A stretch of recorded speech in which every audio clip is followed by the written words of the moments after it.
I can do this. I practiced. I can so do this. I totally got this. I don't got this.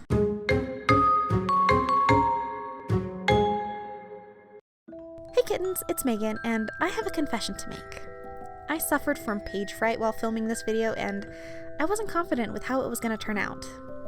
That's okay, because I challenged myself, and this turned out to be my favorite cover I've done in the 3 years that I've been bullet journaling. I think most creatives have those moments of self-doubt, but if you ever find yourself struggling with it, try it anyway. You might surprise yourself. I know I did. Moving on, let's talk cryptids. Beware the unexpected thunderstorm, for the Thunderbirds may be lurking in the clouds above. The Thunderbird is a cryptid that has its place in Native American lore. Tribes all across North America told tales of these giant creatures. The stories say that lightning flashed in their eyes, and when they flapped their powerful wings, the sound of thunder would echo across the land. Rain would soon follow, giving the crops their much-needed water after season-long droughts. The Thunderbird's reputation as a benevolent nature spirit doesn't quite jibe with the encounter that took place on the evening of July 5th, 1977, in Lawndale, Illinois. Reports say that a young boy was playing in his backyard after dinner when the attack began. A storm was rolling in and thunder crashed above the house as two dark shapes circled above. His mother heard her son's cry of terror and came running in time to see one of the birds catch her son up in its claws and lift him into the air. The mother gave chase, throwing whatever she could grab at the bird as it carried her son away. When a rock made contact with the bird's eye, it dropped the child. The boy was stunned but unharmed, and his mother rushed him inside to wait out the storm. Once it passed, she reported the attack to the local police, but they did not believe her, and they laughed her out of the station. Sightings of these cryptids are still occurring today, so you may want to think twice before taking a walk in a thunderstorm.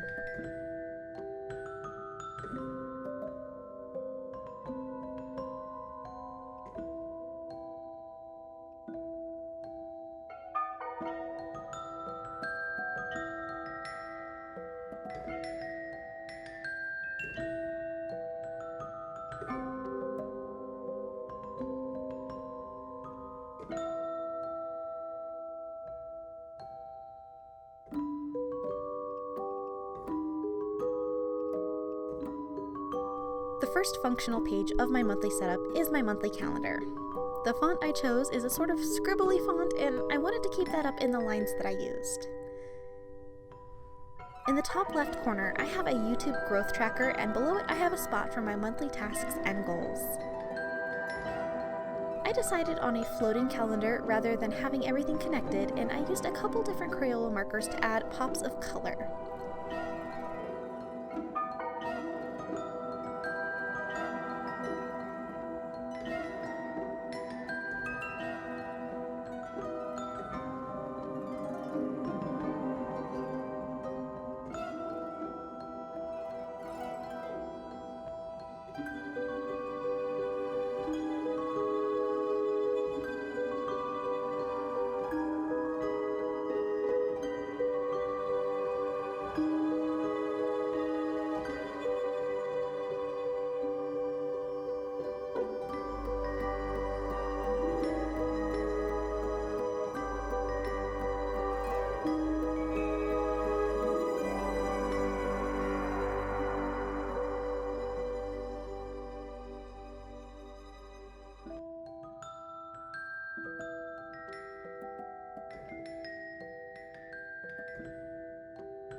The font that I emulated is called Blackboard, and it can be found on dafont.com, and I will link it down below.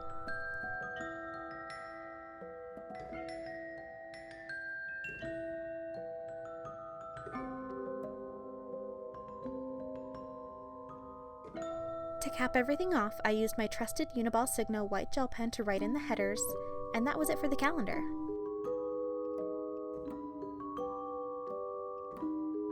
Next is a combination page of my habit, sleep, and mood tracker.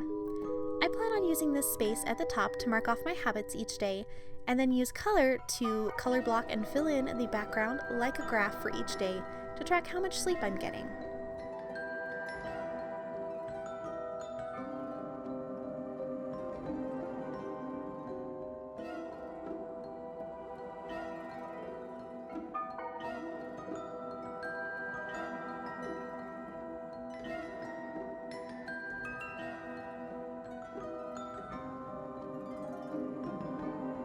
The mood tracker is kind of a fun one this month.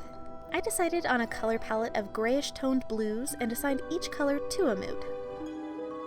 Below the habit and sleep tracker, I drew a total of 28 feathers to color in at the end of the specific day. Drawing all of these feathers took some time, but it was kind of therapeutic, and I did get to finish out an audiobook while doing it.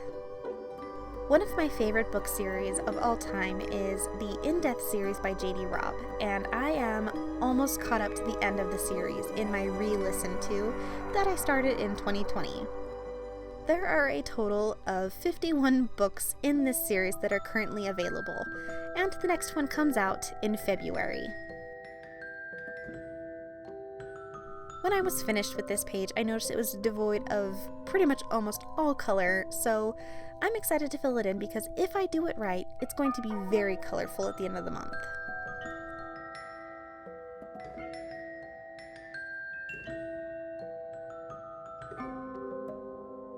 The next page I created was for my YouTube videos this month. I plan on going back 1 week after each one is posted and write down the stats on how well each one did in that first week. And then I'll come back after 1 month and add more information. It's a simple spread for now, but I'm excited to see where my channel goes over the next month. Next to the YouTube tracker, I created a reading tracker. I used the same style of old-fashioned library card as last month to keep track of the books I've read. I plan on going over the books that I read in January in a video during my first week of February, so don't forget to subscribe and turn on notifications to see when that video goes up.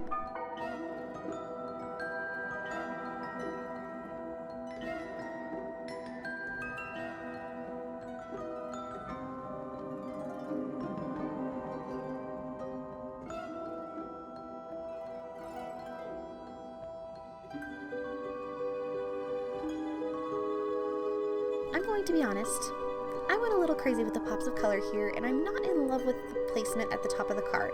To fix that little insecurity, I decided to add more color to the YouTube tracker to balance it out, and overall I think it's aesthetically pleasing.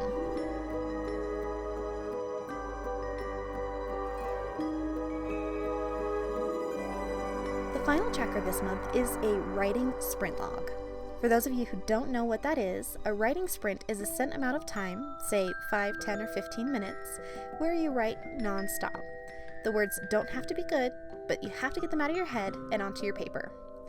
It's a great tool to use to write as much as you can while shutting up your inner editor. I've used these in the past and I absolutely love seeing my progress.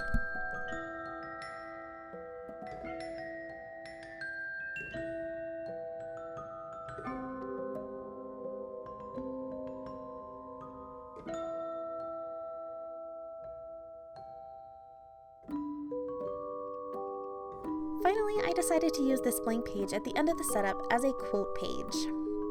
My favorite song is called Call Me by Shinedown, and it has a lot of meaning to me and to my life.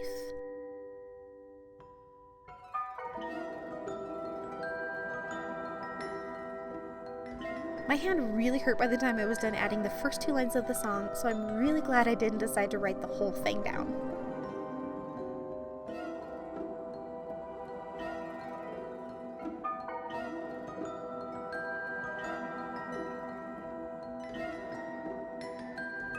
That is it for the setup, guys. I loved the aesthetic this month, and I hope you guys did too.